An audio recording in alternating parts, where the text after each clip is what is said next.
Welcome back to another edition of Atomic Diecast. Today I'm going to review a 2025 Hot Wheels model. It's a 1976 Chevrolet Chevette drag car.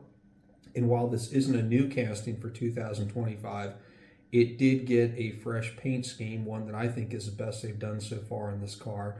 Hot Wheels introduced this model in 2013 as a Flying Customs. It was purple, it had flames, and it was fit with the classic 5-spoke black walls. A year later, it made it into the Cool Classic series in Spectre Frost Green. It was a really striking car. I love that one a lot. And then it took a 9-year hiatus, returning in 2023 in red. And that car was unique because Mattel used two different wheels on it. The fronts were black MC5s and the rears were 5SPs.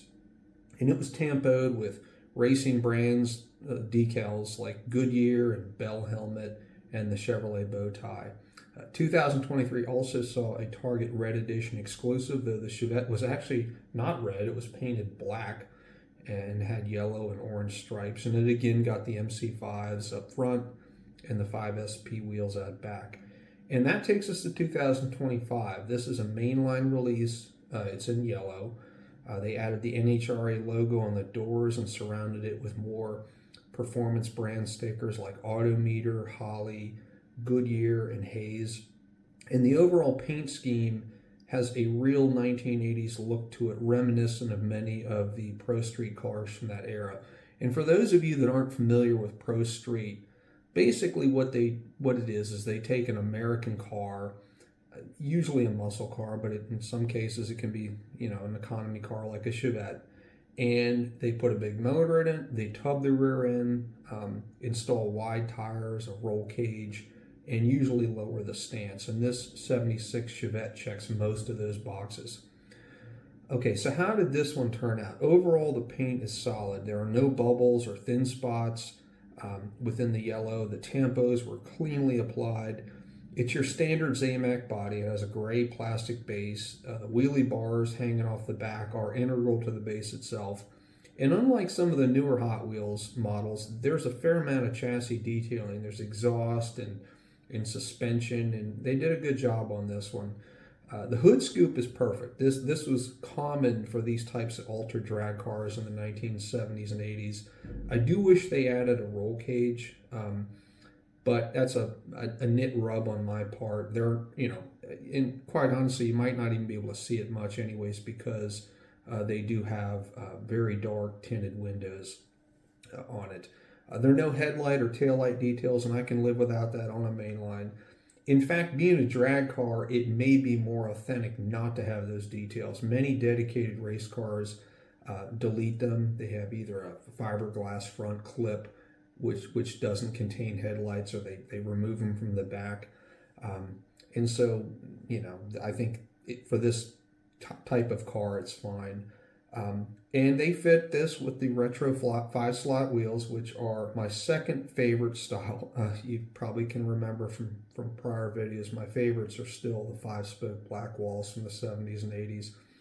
They tucked them up under the body, which gives this Chevette a really nice stance. And, rounding things out, the model code is HKH35. And this car is part of the Compact Kings lineup for 2025. Now, before I roll tested, I'll share some personal experiences with Chevettes. My grandfather had two. It's funny. My grandmother always had big cars like town cars or Buick LeSabres. My grandfather always bought budget cars, and he had two Chevettes. The first was in 1978. And somebody rear-ended it and totaled it in 1985, and he promptly went out and bought another Chevette. And I learned to drive on that car. What I do remember about it is it lacked power. It had a little 4-cylinder motor that made 60 or 70 horsepower. It did not have power steering. The manual steering box was pretty hard to turn, even for a car as small as it was. And the interior was really, really bare bones. No cassette player. I think it had an AM/FM radio, no AC, none of that. And they were bargain basement vehicles, but they were quite reliable. And when I got into drag racing later on, there's a guy in Northern Virginia who campaigned a tube chassis Chevette, very similar to this one, and it would scream. It had a 400 plus cubic inch small block in it. He tubbed it all out, and full cage, all that. And with a short wheelbase and narrow profile, I'm sure it was a handful to drive. It probably also weighed well under 2,000 pounds. And speaking of weight, I did weigh this casting. It came in at 33 grams, which is not heavy, not light. It's about what you'd expect for a Hot Wheels car of this size with a plastic base. Okay, roll test time. Roll number 1. Ugh, not very good. Made it to 2. Attempt number 2. 2 again, and it pulls to the left. And the last one, I don't expect it'll be any better. 2.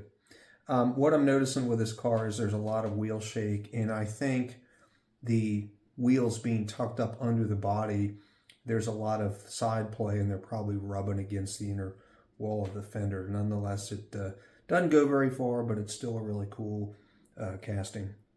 So that's it for today. Thank you for watching, and please be sure to like and subscribe.